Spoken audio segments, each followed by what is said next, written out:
पिछली बार हमने देखा कि कैसे आज़ादी के सिर्फ कुछ हफ्तों बाद ही पाकिस्तान की सेना और कश्मीर के पाकिस्तान समर्थक लोगों ने पाकिस्तान के समर्थन में, जिसके चलते पाकिस्तान और भारत के बीच युद्ध की शुरुआत हो गई।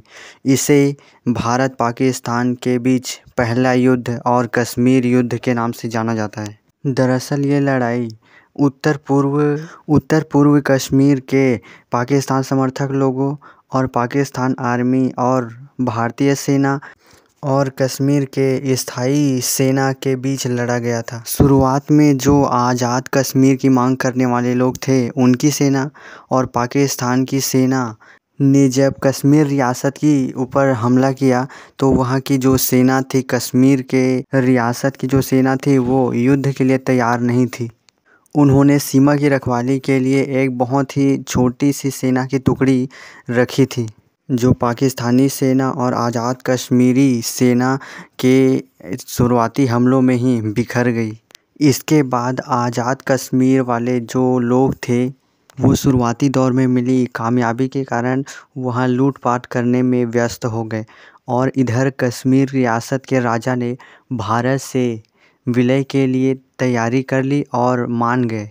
इसके बाद जैसे ही कश्मीर के राजा कश्मीर की भारत में विलय के लिए तैयार हुए, भारतीय सेना ने तुरंत वक्त गंवाए बिना ही अपने विमानों से भारतीय सेना को कश्मीर की मदद के लिए भेजा। फिर क्या था, इसके बाद आतंकियों की हवा निकल गई।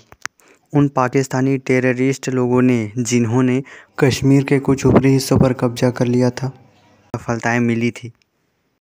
लेकिन जून 1948 के आते आते आखिरकार इन लोगों को भी कश्मीर से खदेड़ दिया गया।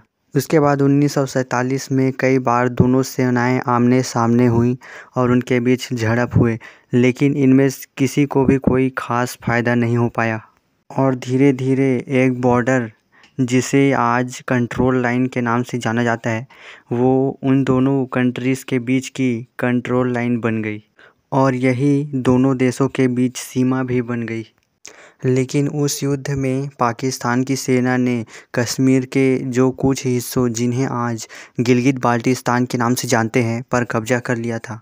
वो आज भी पाकिस्तान के हिस्से में है और पाकिस्तान ने उस पर अवैध रूप से कब्जा जमा के रखा है, जिसको हम लोग आज POK के नाम से जानते हैं। और आखिरकार 31 दिसंबर सन 1948 में इस युद्ध के विराम की घोषणा कर दी गई। वैसे इस युद्ध का परिणाम कोई तय नहीं किया गया, बल्कि इसके युद्ध के परिणाम स्वरूप दोनों देशों को जो हानि हुई, उसके आधार पर कहा जा सकता है कि भारत की विजय हुई, क्योंकि इस युद्ध में भारत के 1000 लोग मरे थे और 3000 से ज़्यादा लोग घायल हुए, तो वही पाकिस्तानी सेना के 6000 से ज़्यादा लोग मारे गए और 14,000 से ज़्यादा सैनिक घायल हुए थे। लेकिन इतनी मार खाने के बाद भी पाकिस्तान की सेना को कुछ सब सीख नहीं मिली और उन्होंने भारत से मार खाने के रास्ते ढूंढते हुए भारत पर कई बार हमले किए और कई युद्ध किए, जिसके बारे में हम आगे जानेंगे।